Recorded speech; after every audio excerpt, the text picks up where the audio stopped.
because he really does a deep dive in the game and matchup between Ole Miss and Miami.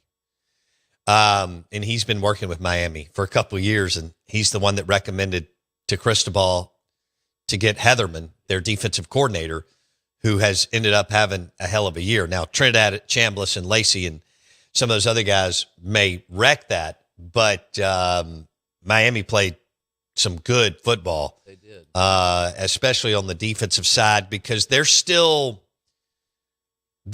okay on offense, but they're good on defense. You know, Carson Beck is solid plus, but he's not a Trinidad Chambliss, Fernando Mendoza type playmaker. But we'll drop the Bar 2 interview at 8:30.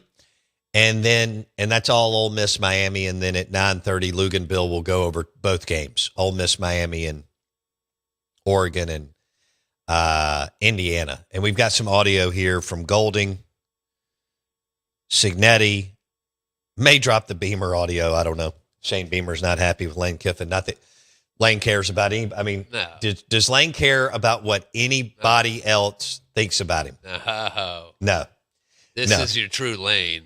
Just so you know, I mean, you knew what you had before he was there. Now he's gone, and now you want to act like you know who he is. This is who he was before he got to Oxford. Absolutely, yeah, absolutely, par for the course. But he won. He won. And then he set this team up to continue to win. Yes, and then give Golding and Weiss and all the players credit for continuing to do what they're doing. Now, this is ESPN 105.9 The Zone. The show is brought to you by Farm Bureau Insurance. Bundle your auto and home and save with your local Farm Bureau Insurance agent. Competitive rates powered by your local Farm Bureau Insurance agent. Any of the 82 counties, they can take care of you. Bundle your auto and home, throw in some life, right? Insurance, boom, Farm Bureau Insurance. We're going to announce a new product that they have here in the next, I would think, couple of weeks. So excited about that too. We're live in the Bank Plus studio. Bo Bounds, Jackson Meadows with you. We went heavy Ole Miss, Georgia. We'll continue to do that, but I do need to get into the Mississippi State Wake Forest disaster. So Mississippi State had an opportunity to, get some momentum, Kamario Taylor to play well and get their fan base excited. Instead, they didn't play well in Charlotte. And Kamario Taylor, and some others, had cramping issues, which has been a very big question mark, red flag as to why that happened. Wake Forest did not have cramping issues. I didn't see any other teams have cramping issues during the bowl season. I didn't watch every game, but I would grab, bits and pieces of games throughout the holidays. I would like your reaction. One word, it can be a sentence. If you want to drop profanity, that's fine. We just won't say it on the air. But I would like your reaction, your thoughts, your takeaway on the Mississippi State Dukes Mayo Bowl performance. Wait, so they were cramping now? Yeah. What do you mean? Like they were taken out of the game because of a cramp? Yes. No. Yes. Yeah. No, that can't be it. Why? What? That's not a thing. It was 1,000% it, and they had their quarterback who was cramping, but they had other players. Wake Forest did not have any players that were cramping. So I want your reaction. It can be one word. It can be 3 paragraphs, whatever you want to do. The Golden Moon Casino text line is 601-885-3776.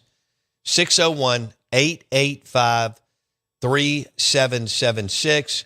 Earl in Madison. Too bad Levy couldn't get covered in Mayo at the bowl game. Yeah. But I'm sure he'll take care of that at lunch today. Oh, okay. Nice. All right. Solid. Mississippi Chief 7. Bo, there's a world where Mississippi State starts 1-4 this year in football. Is this Levy's last year? He's definitely going to have to win. Not start 1-4. Unnamed texter. What? He's not. He can't start 1-4. No, right? he can't start 1-4. No, your first game's against. I'm getting way ahead of myself, Yeah, but sure. that's what we do. We're SEC football fans, and we're, as we talk about all the time, right? We're all very collegiate, all caps. So, you start with La Monroe at home, Okay. and then you go at Minnesota, at South Carolina, game 2 and game 3. So you could go 1-0. All right, and then That's row the boat, right? that's PJ Fleck. You should have better athletes than them. Sure. You'll spend more money. You're going to spend almost double what you spent this past year on your team, which was a little over $15 million. You'll spend more money on your team than Minnesota, but that doesn't. I mean, you spent more money. You probably spent 10, 11, 12 million more than Wake Forest on your team this past year, and they beat you. So I don't. You can run the numbers however you want. I don't know anything about Minnesota football other than for who they are, he's got a good record. Yeah, he does. Okay. I'm surprised he hadn't gotten out of there. That's a little confusing. Must be weird. When you're talking about a coach that wins somewhere, there are exceptions. Okay. Just like anything. When you're talking about a coach that's been there for like a decade, like PJ Fleck at Minnesota. Yeah, it's been a while. And you've won, and actually for them, you've won big. Big. Okay, and I know none of you have watched Minnesota Golden Gopher football. Hey. He won the division 1 year for him in the Big Ten. I mean, that's he's huge. had some. I don't want to take anything away from him, especially winning in Minneapolis, Minnesota, which does not have players and stuff, right? He is 66-44. That's a hell of a record. Oh, I give him a man. lot of credit. He's a good football coach. 39-40 in the conference. That's solid. That's really at good Minnesota. for Big Ten, yeah. No, that's more than solid. Yeah. But real quick, they shouldn't have the athletes, and they will not have spent near as much money on their roster. But yeah, game 2 is at Minnesota, game 3's at South Carolina. And remember, South Carolina's been playing without an offensive coordinator for years under Beamer, and they hired Kendall Browse. Yeah, big time. So we'll see if they can get right. But back to the game, I'd like your reaction on the text line, 601-885-3776. It just wasn't a good night. Your special teams gave up another touchdown on the return, on the kickoff return. You could have driven a Fowler GMC Sierra truck through that hole, and I'm not exaggerating. Like I've had torn meniscus surgery. I have a kneecap that's been popping out since I was 15 or 16 years old in basketball. On the other side, on the other knee, I could have run through that hole, but you could have driven a Fowler GMC Sierra truck through that hole on the kickoff return. The cramping was a what happened type deal. How much did you work out? I thought my theory, Steve Robertson's theory, was the same thing. He came on the show on Wednesday, but he had talked about it before. Was if you really went all in on the 15 practices, all the extra weight room workouts, and you were more athletic, you had a chance to win the game. It wouldn't have mattered if it was 21-20 or 28-27. Win's a win, and put a little bit better taste in the Mississippi State fan base, which has been really loyal, going through everything that they have been through. Kudos to the fans. I mean, they showed up this year.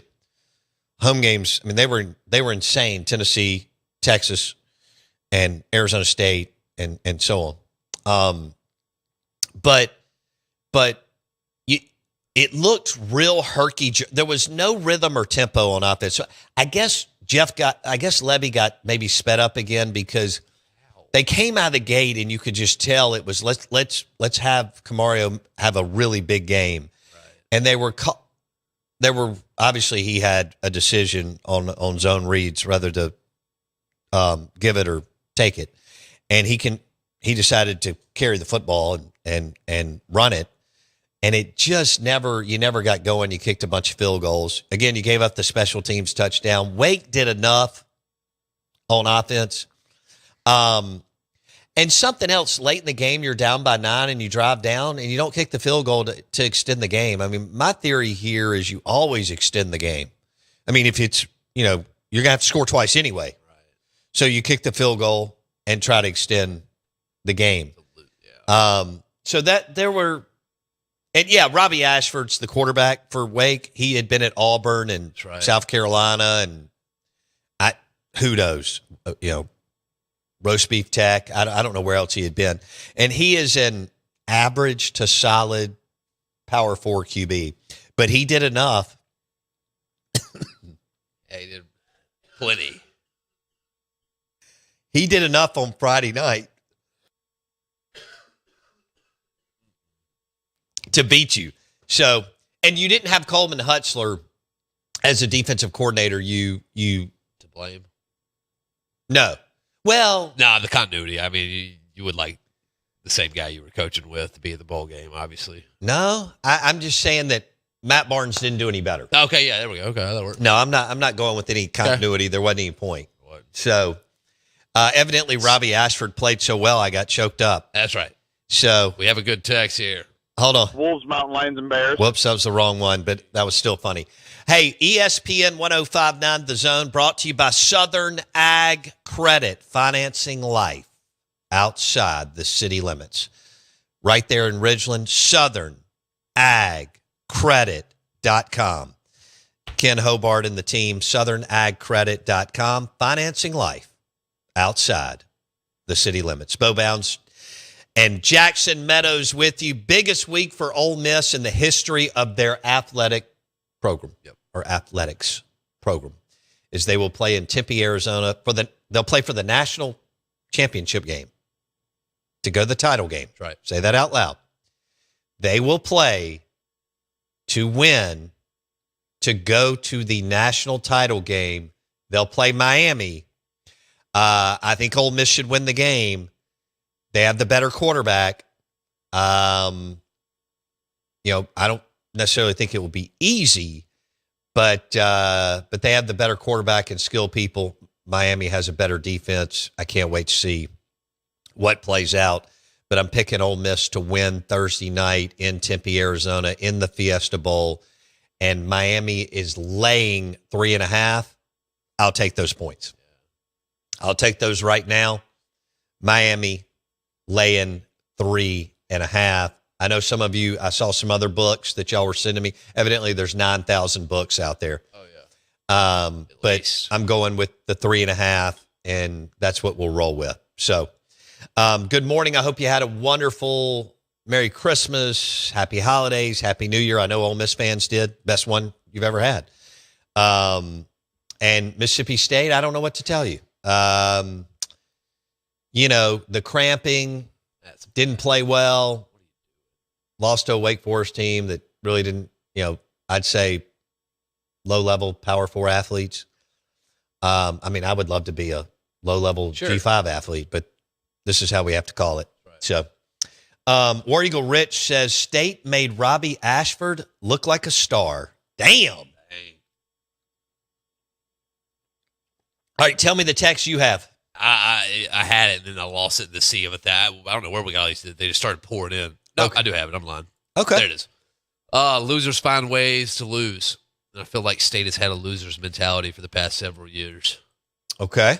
I do think. Is that unnamed texter? That is. I do believe losers find ways to lose. I do think that's correct. Okay. I'm not ready to say Levy's a loser. I just think he's a loser in the SEC. Yeah, he wasn't ready, obviously, to be a head coach in the Southeastern Conference. That's obvious to date. Right. As they're 7-18 overall and 1-15 in conference play. So here you are, though. You have invested a lot of money, and you're going to go heavy in. You'll spend almost double what you spent this past year. We'll see if you picked up Kelly Jones yesterday, retained him. He was phenomenal cornerback for you. Lane Kiffin wouldn't even throw to him in the battle for the golden egg. The problem is Lane threw to the other side, and that guy couldn't even think about stopping Trinidad and your receivers. But Lane and Weiss looked at the tape all week, said, we're not even going to mess with the 6'4", 200-something pound DB, which is very, very rare this day and age. Because usually, you know the drill. If you're tall, you get moved to offense. Yeah. Okay? That's why we don't have 6'4" corners and safeties. If you're tall, if you get to that point, 8th, 9th, 10th grade, they're like, I'm going to put you over here. You can be my red zone target. We're just going to throw it up in high school, and it's a jump ball, and 90% of the time, you should be good, and you'll make me look like a hero. Yeah, and don't you want to score? I can go to the local cafe on Saturday morning with a dub as a high school coach. Simple. Res Dog says Levy should have been fired Friday. Oh. Okay. Let's see. Brad says, meant to tell y'all Happy New Year. Went to the Sugar Bowl, and it was awesome. Sure. I bet it was incredible. Oh, I'm sure it was dope. You won a quarterfinals game against a power in Georgia, in which you had played them a couple of months ago, and they beat you, but it was a hell of a game. And it was 21-12 at half, and Georgia mailed it. They went conservative. Yeah, they did. No sense of urgency. And you dominated them in the third quarter, and by the time it was the fourth quarter and they wanted to try to make it up, it was too late. And Trinidad made some of the best plays in the history of Ole Miss football or the state of Mississippi, especially that damn no-look shovel pass to Lacey that ended up converting a first down, which was unbelievable. But Georgia couldn't get him on the ground. And that was the deal. He kept running around, and Georgia could not get Trinidad Chambliss on the ground. And can you imagine what Miami's doing all week? Their defensive coordinator's a guy named Heatherman that Bartu recommended Cristobal, who needed to make a good hire, and it turned out really, really well. There's a tweet back on January 11th, 2025, where Bartu says Miami just hired a sneaky good top 10% defensive coordinator from Minnesota. He was with PJ Fleck. And he ended up having a hell of a year for Miami as a defensive coordinator. And now Heatherman will go against Charlie Weiss Jr. Thursday night. Miami's defensive unit is the number one unit on the field. Ole Miss's offense is 1A. That's a hell of a matchup right there. Heatherman, DC, Charlie Weiss Jr., OC, and we'll see what it looks like there. I didn't drop any audio this segment. No, you didn't. You want to do Pete Golding on Trinidad? We can. I don't even think he cusses in this. I mean, it's like 5 seconds. Oh, it is? Oh, I'm sorry. All right, I listened to the first part of it, then I guess I clicked it off. I haven't vetted it on cuss words, so let's not do that. I just got the part where he talks about Trinidad Chambliss is a guy that you want to have a beer with. Yeah, you never know with Pete. No. Let's see. Super Dave is on the Golden Moon Casino text line. We'll switch gears back. We're going back and forth here. We've got a lot of Ole Miss and Mississippi State. This is good. Yeah. Jeff Levy is a passive coach. No passion or fire from him. He won't last after next year. We'll see. Mr. DX coming in from South Carolina says, when does MSU play in the Mayo Bowl? Exactly. Yeah. Exactly. And let's see.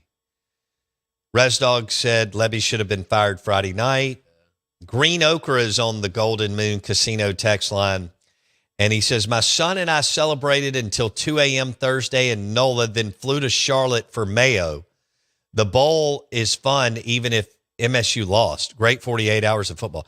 Y'all went to both bowl games? You got to explain that to me. Why? That's crazy. All right. You may be the only person Ever. That's connected to Ole Miss and Mississippi State that went to both bowl games. That's wild. I'm thinking of all time. Well, that's a good point. Their bowls would have had to correlate. I mean, they would have had to been, somewhat near each other. Well, that's a direct flight from New Orleans to Charlotte. It's simple there, yeah. Why not? That's the answer. Wow. No way. That's impressive, man. That's dedication. Okay. All right. So, I mean, which team does he favor, though? Like, he's Green Okra. Is that not Delta State? I thought he was a Delta State guy. Maybe he is, and that's why he did both. You have some of that. makes sense. You have some of that from like Delta State grads, Mississippi College grads. They can root for both. That's right. Very rare in this state. Okay. But you do have some of that. Unnamed texter. Bo, I'm trying to stay optimistic, but truth be told, State shouldn't have taken the bid when you obviously didn't prepare. Ooh. And then he puts in parentheses cramps, and then almost lose your franchise QB to boot. Jury's still out on Levy. Okay? Yeah, how did you feel about Camario going down? It was scary. It was scary. It was scary. Not fun. Incredible that he's okay. How in the world? It looked terrible. You know, he had fatigue throughout the night. He had cramps. He got checked for a concussion. But then I'd have taken him out of the game. Yeah. And just said, hey. It is what it because is. Levy can say what he wants after the play. He could just, look,